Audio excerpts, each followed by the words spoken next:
జమ్మూ కాశ్మీర్ శాసనసభల్లో కాంగ్రెస్ కూటమి విజయం సాధించడం పట్ల తిరుపతిలో కాంగ్రెస్ పార్టీ శ్రేణులు హర్షం వ్యక్తం చేస్తూ విజయోత్సవ సంబరాలు నిర్వహించాయి.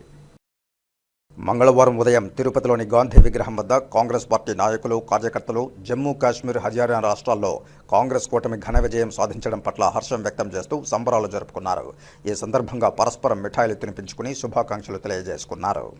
ఈరోజు జమ్మూ కాశ్మీర్, హర్యానాలో అసెంబ్లీ ఎన్నికల ఫలితాలు విడుదలైంది. జమ్మూ కాశ్మీర్ లో కాంగ్రెస్ పార్టీ కూటమి పూర్తిగా మెజార్టీ అధికారంలోకి చేజిక్కింది. హర్యానాలో కూడా ఖచ్చితంగా కాంగ్రెస్ పార్టీ ఫలితాలు అనుకూలంగా కాంగ్రెస్ కు ఉంటాయి. ముఖ్యంగా ఈ భారతదేశంలో బీజేపీ అవలంబిస్తున్న ప్రజా ప్రత్యేక విధానాలకు నిదర్శనము. గత పార్లమెంట్ ఎలక్షన్ లో కూడా కాంగ్రెస్ పార్టీ బలమైన శక్తిగా ప్రతిపక్షంగా ఎదగడం జరిగింది. ఈరోజు భారతదేశంలోని ప్రజాస్వామ్య వ్యవస్థ పైన ఈ బీజేపీ నిరంకుశమైన దాడి చేస్తూ ఎన్నికల వ్యవస్థ గాని, రాజకీయ వ్యవస్థ గాని, న్యాయ వ్యవస్థ గాని భ్రష్టు పట్టిస్తూ కులాలకి, మతాలకి చిచ్చు పెడుతూ భారతదేశం యొక్క ప్రజాస్వామ్య వ్యవస్థ పైన దాడి చేస్తోంది. దానికి నిదర్శనమే ఈ రోజు ఫలితాలు. రాబోయే కాలంలో బీజేపీ ఈ దేశం నుంచి తరుము కొట్టే పరిస్థితి ఏర్పడుతుంది. కాబట్టి ఈ రోజు మంచి కాంగ్రెస్ పార్టీ ప్రదర్శన చేయడం వల్ల ఈ రోజు తిరుపతి పట్టణ కాంగ్రెస్ ఆధ్వర్యంలో మేమందరం కూడా మిఠాయిలు పంచుకొని టపాసులు